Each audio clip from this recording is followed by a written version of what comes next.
Ever since I have this Q8FN Samsung 55-inch QLED TV, one movie that I haven't really touched and I haven't really checked was digital noise reduction. Yes, DNR, digital noise reduction. Terminator 2 Judgment Day. A lot of people been bashing this transfer of a movie, and they felt that using that digital noise reduction was a mistake. They should have maybe giving us two options, and I kind of agree. I think what the studio should have done, they should have given you two versions. One version is the digital noise reduction, and the other version is the original grain and everything. I think that would have been a much better 4K UHD Blu-ray disc if they did that. And if they also included a special edition in there as well. Let's be honest. Lionsgate could have done a hell of a lot better job. They could have put like the Ultimate Edition or something. Maybe that's coming down the road. I don't know. But here's the deal.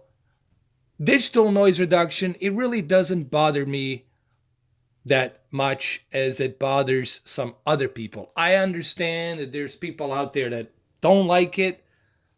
That's okay, fine.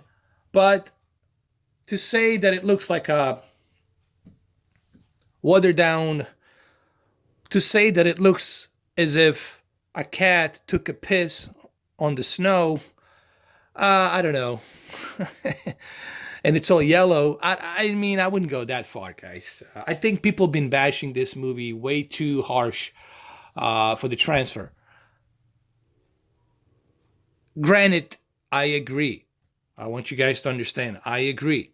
They should have included a DNR off version and then DNR version. They should have included the grain version, the original theatrical grain version, and then the DNR version. They should have given people that option. They should have also included special edition director's cut. But then again, you got to remember, James Cameron still has a say on how his movies are being released.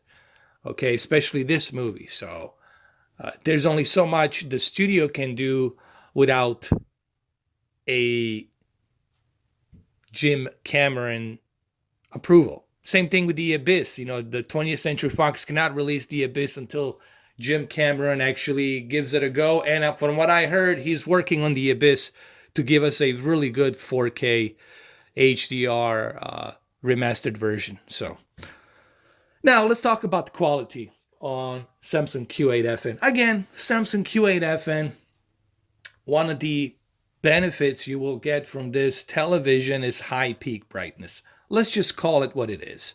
If you really want the bright TV, this will do it. The Qled, Q8FN, and Q9FN is going to give you that bright TV. If you're looking for good color accuracy, this TV will give you that as well. If you're looking for the best possible deep dark levels that the LCD panel can do, this is it. Okay, and it's also great for gaming. So, the Terminator 2 looks as good as it can be with this DNR filter, if you will. It's really what it is. It's a remastered DNR filter, took all the grain and everything. Like I said, it doesn't bother me. I know this bothers a lot of people, but it doesn't bother me. Look, for an old movie like this, since 1992, was it 1992 or 1991? I think it was 1991. For such an old movie like this, to have a really good HDR like this, it's pretty amazing. This is pretty darn good HDR for such an old movie. So let's overlook the DNR. If you can overlook digital noise reduction, which I know many of you will not be able to forgive the fact that it has digital noise reduction. If you can overlook digital noise reduction, I think you will appreciate the HDR in this film for what it is. Okay, it's not the greatest HDR, but it's definitely a welcome addition. So it looks great on Samsung Q8FN as it should be. It is an old movie, so don't expect super great quality. Okay, due to the fact that it has that DNR, the digital noise reduction. This movie would probably look the best if they didn't include the DNR and they just did it like, you know, Die Hard and The Predator. Let that grain be there. Leave that grain in there.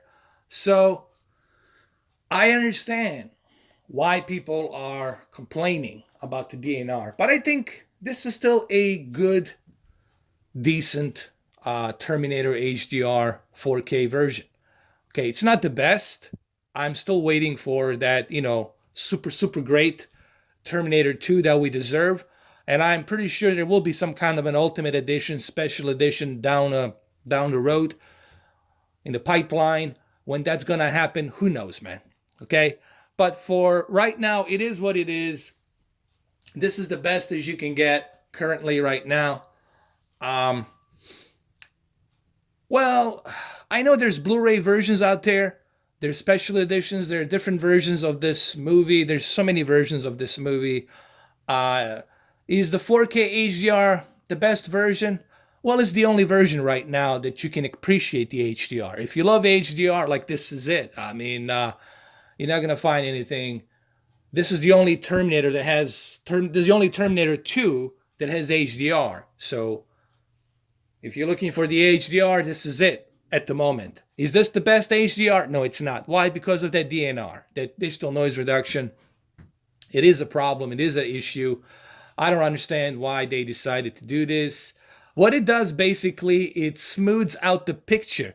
The picture looks like soft. There's too much softness to it, and there's no. Well, here's the thing: when you use the filter to reduce digital noise reduction, you know what you're doing? You're smoothing out the edges. Here, I'll show you one example. Hold on. Let me show you one example right here. Hold up a second. Here, I'll show you. Right here, when he moves up, look at that fence. Look at that fence, and look at his face, and I'll bring it out a little bit closer so you guys can see it. Maybe I can zoom in a little bit just so you guys can see it. I mean, look at that DNR. Look at that softness. That softness, it's not something, even on the badge, there's just it just looks like he's like a mannequin, like a plastic mannequin. So the DNR, it's the one issue, it's the one problem. If they didn't use the DNR, then this 4K and HDR would be much sharper in detail. I mean, it would look much sharper. The movie would look much sharper. So hopefully in the future, they will not use the DNR. They will just give us the original theatrical version with the grain, like they did with the Predator. Predator is the great example what you can do if you leave the movie alone and you leave that grain on, and just how sharp and vivid and how beautiful the HDR tone mapping is going to look. So again, DNR, it is the problem, it is the issue, but it is what it is, guys. But it looks great on Q8FN, you know. I would really like to see how this looks on OLED. I don't think it's going to look anything different on OLED either, because it's DNR. The DNR has digital noise reduction was the biggest mistake. So DNR, it's like, what the hell? Well, there you have it, guys. You know, it is what it is. You know, it has that DNR. We're stuck with that for right now. So there you have it.